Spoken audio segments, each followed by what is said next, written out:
په کندوز کې د لسګونو بېوزله کورنیو لاسنیوی. تازه د کندوز امنیه قومندانۍ د نشه یي توکو پر وړاندې د مبارزې مدیریت د الهیات موسسې په مالي ملاتړ سلو هغو کورنیو ته 15 قلمه خوراکي مرستې ویشلي چې د کورنیو سرپرستان یې په نشه یي توکو روږدي دي. مسؤلین وایي په دغو مرستو کې اوړه، غوړي او یو شمېر نور خوراکي توکي شامل دي چې له لارې باید د دغو بېوزله کورنیو ستونزې تر یو حده راکمې شي. اینجا ما در کمپ معتادین قرار داریم که برای برادران معتاد خود، برادرای ما که مریض شدن، برای از اینها ما 5 نوع مواد خوراکه، 5 نوع مواد برشان آوردیم ان شاء الله تعالی از قبیل آرد و روغن و سایر چیزی که در آشپزخانه ما شما محتاج است.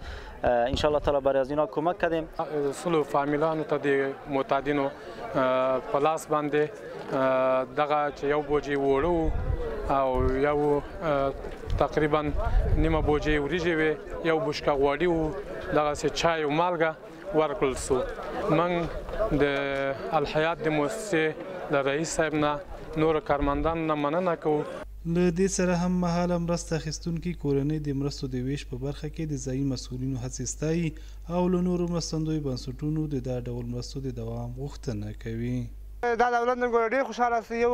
یو بوجۍ اوړه ده او یو بسه ګوره مالګه ده، ګوره نیمه کیلو ګوره شین چای ده او یو بوتل ګوره غوړی دي او ګوره 2.5 من هم ګوره وریجې دي او دغه مرستې موږ سره شوی ده. ګوره ډېر خوشحاله است د امارت اسلامي نه.